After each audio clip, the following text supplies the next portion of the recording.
Hello friends, I hope you are well. Welcome all of you to our platform. एक बार फिर से आप सभी के लिए साइंस का प्रीवियस ईयर क्वेश्चन लेकर के उपस्थित हैं। अगर आप हमारा इससे पहले वाली वीडियो साइंस का नहीं देखे हैं तो हमारे डिस्क्रिप्शन में वीडियो का लिंक पिन है, उसे देख सकते हैं, जो 1 से 20 तक के प्रश्नों का डिटेल्स एक्सप्लेनेशन किया गया, जिससे आपका ऑब्जेक्टिव के साथ साथ थ्योरिकल नॉलेज भी डेवलप होगा। मेरा उद्देश्य आपका अच्छा स्कोर करना है, जो प्रीवियस ईयर के माध्यम से करा रहे हैं। तो बिना टाइम वेस्ट किए आगे के प्रश्नों पर चलते हैं। लेकिन आप कोई भी एग्जाम दे रहे हैं, उसका प्रीवियस ईयर क्वेश्चन नहीं किए तो आपका तैयारी 100% नहीं माना जाएगा। जिस तरह बिना नमक खाना के स्वाद नहीं होता, उसी तरह से ही वैसे ही बिना पीवाईक्यू के एग्जाम्स अच्छी नहीं जाती या पूर्ण नहीं माना जाएगा। तो चलते हैं आज के प्रश्नों पर, जो 21 नंबर से हम स्टार्ट करने वाले हैं। अगर वीडियो अच्छा लगे, थ्योरिकल अच्छा लगे, तो आप अपने दोस्तों को शेयर करें ताकि उसको भी ज़्यादा से ज़्यादा फायदा हो सके। तो चलते हैं, आज का हमारा पहला प्रश्न है, प्राकृतिक चयन द्वारा जीवों का विकास कहलाता है? मेंडलवाद है, लामार्कवाद है, सूक्ष्म विकास है या डार्विन है? तो यहाँ पर सही जो आंसर होगा वो डार्विन होगा। अब चलिए डार्विन का कुछ थ्योरी हम देख लेते हैं। डार्विन जी ने क्या कहा? इसका पूरा जो नाम है चार्ल्स डार्विन है। प्राकृतिक चयन द्वारा जीवों का जो विकास किया, इनका ही सिद्धांत है जो डार्विन कहलाता है। यह सिद्धांत चार्ल्स डार्विन द्वारा दिया गया था।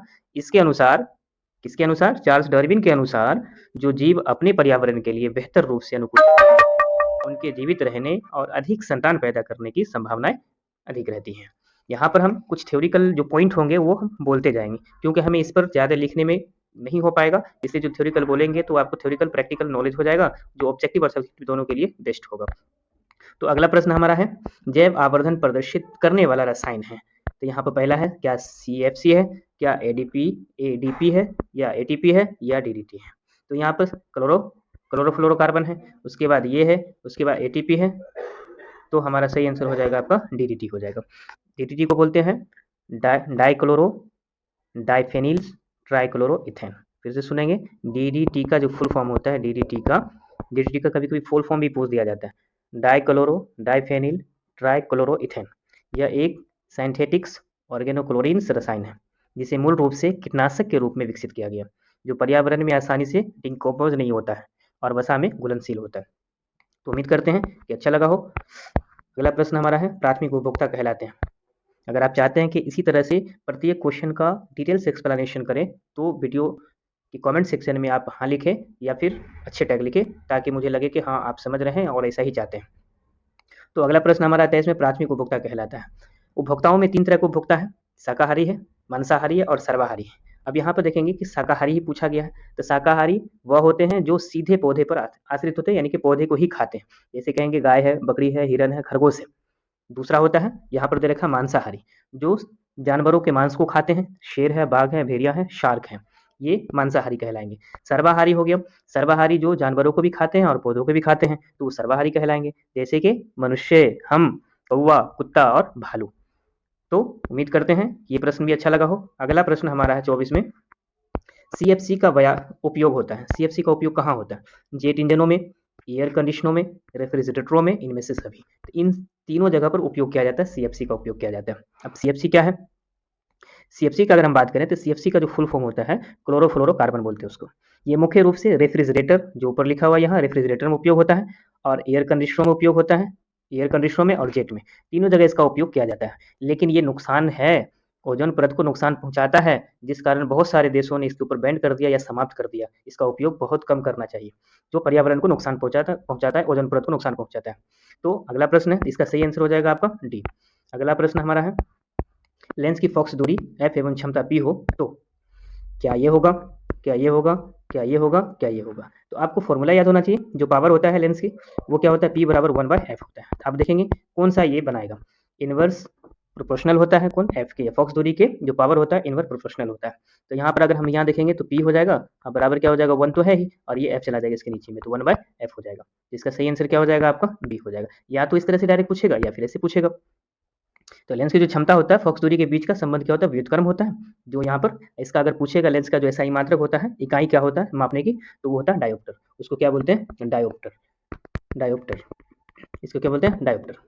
डायोप्टर होता है। अगला प्रश्न हमारा है, एक प्रश्न में कई ऑब्जेक्टिव को हम सॉल्व करेंगे, थ्योरिकल भी नॉलेज साथ में लेते चलेंगे। कैमरे का कौन सा भाग आंखों के रेटिना की तरह कार्य करता है? अब देखो, क्या लेंस है, क्या द्वारक है, क्या फिल्म है, क्या शटर है, जो रेटिना की तरह काम करता है। कैमरा जो मोबाइल फ़ोन में कैमरा होता है या फिर जो शटर होता है कैमरा होता है, वो काम जो करता है, कौन सा भाग है, आँखों की रेटिना की तरह कार्य करता है। कैमरा का कौन सा भाग, जो फिल्म है वो। अब फिल्म क्या है, फिल्म वाली भाग की बात करें तो कैमरे में जो फिल्म वह भाग होता है जहाँ प्रकाश केंद्रित होता है, प्रकाश सीधा-सीधा उस पर पड़ता है, सेंटर पॉइंट होता है और छवि बनती है यानी कि प्रतिबिंब बनाती है। ठीक उसी तरह से जैसे आँखों में रेटिना प्रकाश के प्रति संवेदनशील सतह के रूप में कार्य करता है, जिस पर छवि बनती है, इमेज बनता है। ठीक है, तो अगला प्रश्न हमारा है 26 में 27। एक स्वस्थ मानव नेत्र के लिए निकट बिंदु तथा दूर बिंदु क्रमशः होते हैं। अब यहाँ पर देखिए दोनों चीज़ पूछ दिया गया, निकट बिंदु या सिंगल भी पूछा जाता है कि एक स्वस्थ मानव नेत्र के लिए निकट बिंदु कितनी होती है या दूर बिंदु क्रमशः कितनी होती है। तो निकट बिंदु का अगर बात करें तो ये 25 सेंटीमीटर होता है, 25 सेंटीमीटर हो, और दूर की बात करें तो ये अनंत होता है, दूर की बात करें तो अनंत होता है। तो यहाँ पर देखेंगे किस ऑप्शन में अनंत और दूर दोनों दे रखा है, तो ये सी नंबर का हमारा क्या हो जाएगा, सही आंसर हो जाएगा। सी जो होगा वो सही होगा। अगला प्रश्न हमारा है, चंद्रमा पर खड़े अंतरिक्ष यात्री को आकाश प्रतीत होता है। आपसे एक क्वेश्चन के बताइए कि पृथ्वी पर से जब हम आकाश को देखते हैं तो कैसा दिखता है, या फिर जब हम वायुयान से या किसी चीज़ से जब ऊपर जाते हैं और पृथ्वी को देखते हैं तो वो कैसा दिखता है। पृथ्वी पर से खड़े होकर के चंद्रमा को देखेंगे या आसमान को देखते हैं तो कैसा कलर दिखेगा, और जब कोई वायुयान से या ऊपर जाने के बाद या चंद्रमा के जाने के बाद पृथ्वी को देखने के बाद कैसा कलर दिखेगा। और यहाँ पूछा गया कि अंतरिक्ष यात्री जब आकाश को देखता है तो कैसा दिखेगा, हमें पृथ्वी पर से कैसा दिखता है वो आप बताइए। उसके बाद चंद्रमा पर जाने के बाद हम पृथ्वी को देखेंगे तो कैसा कलर दिखेगा वो आप बताइए। ये दो प्रश्न आपसे हैं जो लास्ट में कराएंगे। चंद्रमा पर खड़े अंतरिक्ष यात्री को कैसा दिखेगा, क्या नीला दिखेगा, क्या लाल दिखेगा, क्या काला दिखेगा, क्या उजला दिखेगा। बिल्कुल ये काला दिखेगा। काला क्यों दिखेगा, चंद्रमा पर वायुमंडल नहीं होता, जिस कारण प्रकाश का प्रकीर्णन या स्कैटरिंग जिसको हम कहते हैं नहीं होता, इसलिए अंतरिक्ष यात्री को प्रकाश काला दिखाई देता है। अगर हम इसके कुछ फैक्ट की बात करें चंद्रमा का, तो कितनी ग्रह है टोटल, 8 ग्रह है। 8 ग्रह में से ये 5वां सबसे बड़ा ग्रह, 5वां सबसे बड़ा ग्रह है कौन सा, चंद्रमा। पृथ्वी से जो दूरी है चंद्रमा की, पृथ्वी से चंद्रमा की जो दूरी है 38,44,000, ये इतनी दूरी है पृथ्वी से चंद्रमा की। 38,44,000 किलोमीटर दूरी है पृथ्वी से चंद्रमा की। अब यहाँ की बात करें तापमान, जो चंद्रमा है वहाँ की तापमान क्या है, क्या वहाँ मनुष्य रह सकता है। अब बताएं कि कितना टेम्परेचर में आप रह सकते हैं।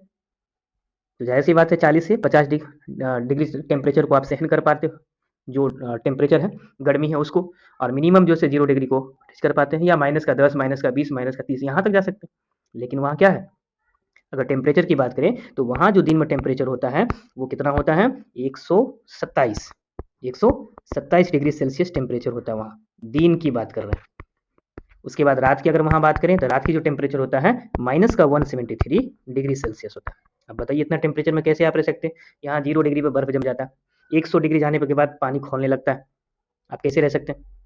तो वहाँ का टेम्परेचर इस हिसाब से है कि वहाँ पर मनुष्य नहीं रह सकता। तो चंद्रमा पे लोग जाते हैं तो उस जुगाड़ करके जाते हैं, या फिर जो है मतलब उस हिसाब से जाते हैं ताकि वहाँ पे कुछ दिन रह सके। तो अगला प्रश्न हमारा है 29 में, नेत्र की समंजन क्षमता कम हो जाने से उत्पन्न होता है। आँख की जो समंजन क्षमता होता है, जो सैलिरी पेशियाँ होती है, घटा बढ़ाकर किसी वस्तु को देखने की क्षमता उत्पन्न करता है, तो जब वो क्षमता खो देता है आँख, तो कौन सा रोग होगा, जरा दृष्टि दोष होगा, दूर दृष्टि दोष होगा, निकट दृष्टि दोष होगा, या वर्धानता होगा। तो यहाँ पर हम बात करें तो सही आंसर इसका हो जाएगा जरा दृष्टि दोष हो जाएगा। चलें इसके हम टॉपिक पर चलते हैं। जरा दृष्टि दोष की अगर हम बात करें, ये उम्र के बढ़ने से होता है, खासतौर से जब 40 उम्र आपका पार कर जाएगा तो ये रोग देखने को मिलेगा, जरा दृष्टि। यहाँ ना दूर की वस्तु साफ साफ दिखेगा, ना नजदीक की वस्तु साफ साफ दिखेगा, नजदीक की वस्तु भी धुंधली दिखेगी और दूर की वस्तु भी धुंधली दिखेगी। ये कब होगा, जब आपका उम्र 40 पार करेगा तब। इसका उपचार भी है, बिल्कुल उपचार है। क्या उपचार है, इसको डिफॉक्सी लेंस, जिसको हम बाइफोकल लेंस कहते हैं, बाइफोकल लेंस के माध्यम से उपचार किया जा सकता है। उसके बाद दृष्टि दोष होता है कितने प्रकार के, तो दृष्टि दोष को हम 4 प्रकार में बांटते हैं, यानी कि 4 प्रकार के आंखों में दोष होता है। तो कौन सा दोष होता है, 4 प्रकार के। पहला तो हम देख लिए जरा दृष्टि दोष, ये देख लिए। अब आइए यहाँ पर है निकट दृष्टि दोष। अगर निकट दृष्टि दोष की बात करें हम, निकट दृष्टि दोष, जो निकट दृष्टि दोष वाले जो व्यक्ति होते हैं उसके पास के वस्तु तो साफ साफ दिखाई देते हैं, यानी किताब पढ़ रहे हैं या पास में कोई वस्तु रखी हुई है तो अच्छा दिखता है, लेकिन दूर के वस्तु उसको धुंधला दिखाई देगा, साफ साफ नहीं दिखाई देगा। इसका भी उपचार है, बिल्कुल। इसका कारण क्या है, नेत्र गोलक का लंबा हो जाना इसका कारण है, कि मतलब वो केंद्रित नहीं हो पाता आंख पर, जो फोकस पड़ता है। इसका उपचार कैसे कर सकते हैं, तो इसका उपचार हम कर सकते हैं अवतल दर्पण के माध्यम से। इसमें कौन सा लेंस लगाया जाता है, अवतल लेंस लगा करके इसका उपचार किया जा सकता है। तो ये हो गया निकट दृष्टि दोष। दूर दृष्टि दोष इसके अपोजिट कर दीजिए। दूर दृष्टि दोष में क्या होगा, दूर रखी वस्तुओं को साफ साफ दिखेगा, लेकिन नजदीक की वस्तुओं को साफ साफ नहीं दिख पाएगा। निकट में क्या बताए, नजदीक की वस्तु साफ साफ दिखेगा, दूर की वस्तु साफ नहीं दिखेगा। लेकिन दूर में क्या है कि दूर रखी वस्तु को साफ साफ दिख पाएगा, लेकिन नजदीक रखी वस्तु को साफ साफ नहीं दिख पाएगा। अब यह इसका कारण क्या है, नेत्र गोलक का छोटा हो जाना, या प्रकाश रेटिना पर ना पड़ के उसके पीछे केंद्रित होता है, ये कारण है। अगर उपचार किसकी बात करें तो कौन सा उपचार है इसका, इसका है उत्तल दर्पण, उत्तल लेंस, सॉरी उत्तल लेंस है इसका, अवतल लेंस इसका, अवतल लेंस। ये डायरेक्ट पूछा जाता है कि कौन सा निकट दृष्टि दोष का उपचार क्या है, अवतल लेंस है। दूर दृष्टि का उपचार क्या, उत्तल लेंस है। और जरा दृष्टि का क्या है, बाइफोकल है। और वर्धनता की बात करें, इसी को हम यानी कि एस्टिमेटिज्म, ये या तो बचपन से हो सकता है, जन्मजात भी हो सकता है, जेनेटिक्स भी हो सकता है, या कोई एक्सीडेंटल हो तो हो सकता है, यानी कि दोनों आंख की रोशनी खत्म हो जाए। अगला प्रश्न हमारा है, किसी चालक की प्रतिरोधकता मात्रक है, किसी चालक की प्रतिरोधकता का मात्रक, प्रतिरोधक का मतलब होता है रुकावट। अब इसकी ओम प्रति मीटर है, ओम मीटर है, या ओम इनवर्स है, या इनमें से कोई नहीं है। इसका सही आंसर हो जाएगा ओम, इसका सही आंसर हो जाएगा ओम मीटर, सही आंसर हो जाएगा ओम मीटर। जो विद्युत धारा के प्रवाह का विरोध करे, यानी कि विद्युत धारा को रोकने का काम करे, उसे हम प्रतिरोधकता कहते हैं। अगला प्रश्न हमारा है, एक जूल में कितनी कैलोरी होती है, 0.23, 0.19, 0.21, 0.25, क्या होगा, तो इसका सही आंसर हो जाएगा 0.23। आप यहाँ देख रहे हैं जो पीडीएफ है उसमें कहीं कहीं निशान लगा हुआ है, वो पहले से अपलोड किया गया था, तो वो पहले से जो निशान लगा हुआ है तो उस पर नहीं जाना, सही भी हो सकता है गलत भी हो सकता है। हम जो यहाँ पर दे रहे हैं आंसर वो बिल्कुल 100% जो है सही है। अगर वीडियो आपको अच्छी लगती हो तो कमेंट करेंगे, लाइक करेंगे, दूसरे को शेयर करेंगे, ताकि ज़्यादा से ज़्यादा बच्चे लाभ उठा सकें। तो एक जूल में कितनी कैलोरी होती है, एक जूल में कितनी कैलोरी होती है, तो 0.23। अगर यहाँ पर हम एक जूल की बात करें, एक जूल और कैलोरी में इसको कन्वर्ट करना होगा। एक जूल में कैलोरी जो होता है, एक कैलोरी लगभग होता है 4.238, या कह सकते हैं कि 0.24 के करीब होता है, जिसको हम अगर कन्वर्ट करते हैं इसके बराबर होता है। एक जूल में कैलोरी जो होता है, एक कैलोरी लगभग में 4.184 जूल के बराबर होता है। अगर इसको हम कन्वर्ट करेंगे तो इसको लिखेंगे 1/4, 4.184। अब इसको जब हम डिवाइड करेंगे तो हमारा हो जाएगा ये 0.238, एग्जिट ये होगा। लेकिन यहाँ पे लगभग में देंगे तो क्या हो जाएगा 0. अगर हम लगभग ये भी दिया रहेगा तो वो भी ठीक है, 4, 0.24, ये भी सही हो सकता है और ये भी सही होगा। डिवाइड देने के बाद हमारा 238 निकलता है। अप्रोक्सीमेटली कहेंगे तो यहाँ पर क्या हो जाएगा 24 हो जाएगा। अगला हमारा प्रश्न है, विद्युत बल्ब में फिलामेंट निम्न में से किस धातु का बना होता है। अब विद्युत बल्ब को अच्छे से देखे होंगे, जो 100 वाट का आता है, जो चमकता है बल्ब, जो रोशनी करता है, इसका टंगस्टन का बना होता है, लोहा, एल्युमिनियम, तांबा, टंगस्टन। तो विद्युत बल्ब में जो फिलामेंट होता है वो किस धातु का बना होता है, टंगस्टन का बना होता है। अगर हम विद्युत बल्ब की बात करें थोड़ा सा, तो विद्युत बल्ब का जो फिलामेंट टंगस्टन का धातु का बना होता है, ये तो क्वेश्चन में लिखा हुआ। इसका गलनांक कितना होता है, ये जब गलेगा तो कितना पर 34-22 डिग्री सेल्सियस, यानी 3422 डिग्री सेल्सियस से जब यहाँ पर इसका टेम्परेचर हो जाएगा तब ये उसका जो टंगस्टन होता है वो गल जाएगा। जब पिघले बिना बहुत उच्च तापमान पर चमकने लगता है, यानी कि आप कितना इसमें टेम्परेचर दे सकते हैं, 2000, 1100, 2500, है ना, 3000 तक, 3300 तक, उसके बाद नहीं गलेगा, चमकेगा। जितना ज़्यादा चमकेगा उतना ज़्यादा रोशनी होगी। ये पिघले बिना बहुत उच्च तापमान पर चमकने लगता है। इसमें कौन कौन सी गैस भरी होती है, जो विद्युत बल्ब होता है उस बल्ब में कौन सी गैस भरी होती है, तो आर्गन हो गया, एक नाइट्रोजन हो गया, एक हो गया आर्गन और उसके बाद नाइट्रोजन। ये भी मोस्ट इंपॉर्टेंट बात है कि विद्युत बल्ब में फिलामेंट किस धातु का होता है, टंगस्टन का। उसके बाद कौन सी गैस इसमें भरी जाती है, तो वो कौन सा हो गया, आर्गन और नाइट्रोजन हो गया। अगला प्रश्न हमारा है, दोहरा परिसंचरण नहीं पाया जाता है किसमें। दोहरा परिसंचरण क्या मेंढक है, क्या मछली है, क्या पक्षी है, या मनुष्य है। तो इसका सही आंसर हो जाएगा मछली में दोहरा परिसंचरण नहीं होता है। दोहरा परिसंचरण जिसमें ब्लड एक पूर्ण चक्र में हृदय से होकर के 2 बार गुजरता है। क्या बोले कि जिसमें ब्लड जो होता है एक पूर्ण चक्र, यानी कि एक पूरा चक्कर लगाएगा ब्लड हृदय से होकर के, यानी कि हार्ट से होकर के 2 बार गुजरेगा। पक्षी हो गया, स्तनधारी हो गए, मनुष्य हो गए, इन सब में होता है। पक्षी हो गया, मनुष्य हो गया, स्तनधारी जो भी है, स्तनधारी में पक्षी भी हो सकता है, मनुष्य भी, जानवर भी, ये सब दोहरा परिसंचरण है। तो ये सब क्या है, दोहरा परिसंचरण। उसके बाद कुछ हद तक मेढक लेकिन आता है जो जिसमें दोहरा परिसंचरण नहीं है, मछली में भी नहीं है। और उसके बाद एक होता है केंचुआ, टोड है, केंचुआ है, मेढक है, ये उभयचर में आता है, मछली भी उभयचर में है, मेढक भी उभयचर में है और तोड़ भी उभयचर में। एकल परिसंचरण होता है जिसमें ब्लड केवल एक बार हार्ट से गुजरता है। फिर से सुनेंगे, दोहरा परिसंचरण जिसमें ब्लड जो से एक पूर्ण चक्र करता है 2 बार, हार्ट से 2 बार गुजरता है। पक्षी है, स्तनधारी है, मनुष्य है, इन सब में। एकल परिसंचरण, इसमें ब्लड केवल एक बार हार्ट में से गुजरता है, उभयचर कहलाता है। मेढक है, टोड है और केंचुआ है। तो यहाँ पर देखिए मछली, इसका सही जो आंसर होगा हमारा मेढक हो जाएगा। सॉरी, मछली भी कुछ हद तक हो सकता है, लेकिन सही जो होगा ज़्यादातर मेढक होगा। तो मेढक इसका क्या हो जाएगा, सही आंसर होगा। अगला प्रश्न है, यूरिया रक्त में कहाँ से प्रवेश करती है?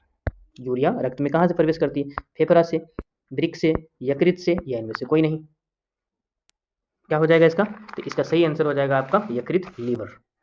लीवर लीवर में से प्रवेश करती है, यूरिया रक्त में लीवर से प्रवेश करती है। यूरिया का निर्माण जो होता है वो शरीर में प्रोटीन के टूटने से बनता है, जिसे यूरिया चक्र कहा जाता है। लीवर से यूरिया ब्लड सर्कुलेशन में प्रवेश करती है और किडनी, जिसको हम गुर्दे कहते हैं, छान करके मूल के रूप में बाहर निकालती है।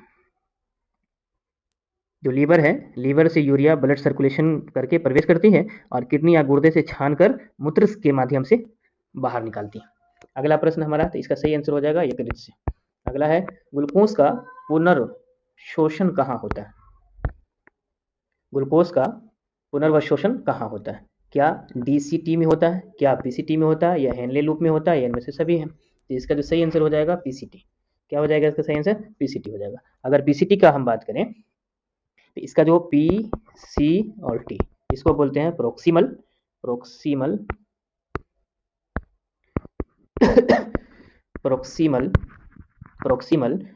Convoluted tube. Proximal convoluted tube यानी कि समीपस्थ घुमावदार नलिका। यह किडनी के नेफ्रॉन का एक हिस्सा है। जो किडनी है उसमें नेफ्रॉन होता है, उसका एक हिस्सा है जो रक्त को छानने में और आवश्यक पदार्थ को पुनः अवशोषित करने में मदद करता है। किडनी में नेफ्रॉन का हिस्सा है जो रक्त को छानने में और आवश्यक पदार्थ में पुनः अवशोषित करने में मदद करता है। अगला प्रश्न है, विभिन्न क्रियाओं के फलस्वरूप बने हानिकारक पदार्थों को शरीर से बाहर निकालने को क्या कहते हैं? तो यहाँ पे पाचन तंत्र है, परिसंचरण तंत्र है, तंत्रिका तंत्र है या उत्सर्जन है? तो क्या हो जाएगा? उत्सर्जन इसका सही आंसर होगा। अब यहाँ पे देखेंगे उत्सर्जन या इसका सही आंसर हो जाएगा। विभिन्न क्रियाओं के फलस्वरूप हानिकारक पदार्थ होते हैं, जो हम भोजन खाते हैं, पीते हैं, उसके बाद जो अपशिष्ट पदार्थ होता है, जो बचे हुए, जो हमारे बॉडी को नहीं लगता है, जो नुकसानदेह है, हानिकारक पदार्थ हैं, उससे क्या कहते हैं? उत्सर्जन के माध्यम से बाहर निकालते हैं। उसको हम क्या कहते हैं? एक्सक्रीटरी सिस्टम भी कहते हैं या उत्सर्जन तंत्र भी कहते हैं। तो सही इसका आंसर हो जाएगा उत्सर्जन तंत्र हो जाएगा। अगला प्रश्न है, मेरुरज्जु के आघात से क्या हो सकता है? मेरुरज्जु के आघात से क्या है? इसको बोलते हैं स्पाइनल कॉर्ड। स्पाइनल कॉर्ड अगर चोट लग जाए या खराब हो जाए तो उससे क्या होगा? क्या घेंगा रोग होगा, क्या बोनापन होगा, क्या लकवा होगा, क्या मधुमेह होगा? इसका सही आंसर होगा लकवा होगा। आप देखेंगे कि अगर हम मेरुरज्जु की बात करें, स्पाइनल कॉर्ड की बात करें, तो केंद्रीय तंत्रिका तंत्र है, सेंट्रल तंत्रिका नर्व सिस्टम है का महत्वपूर्ण एक भाग है, जो मस्तिष्क और शरीर के बाकी हिस्सों के बीच में संकेतों को प्रसारित करता है।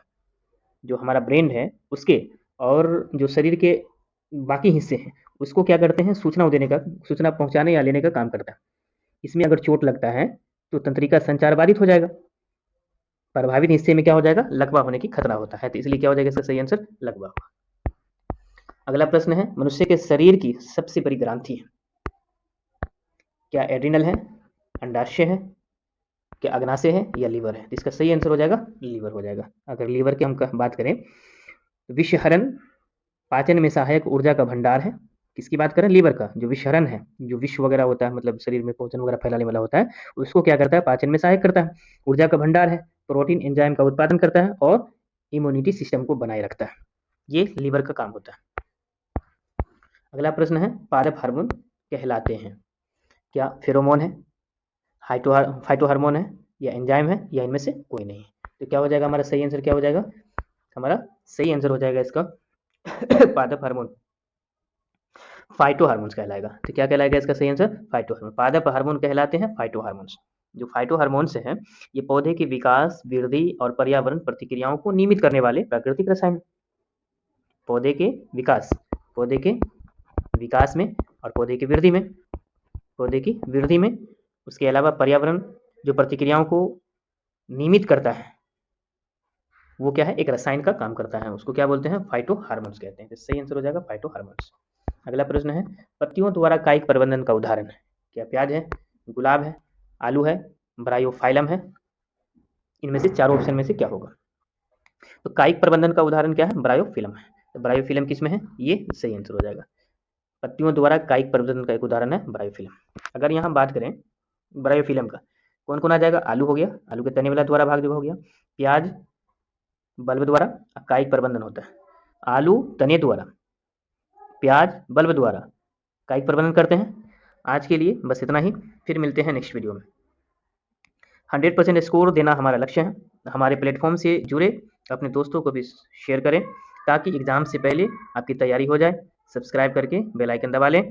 Thanks for watching, see you again next video.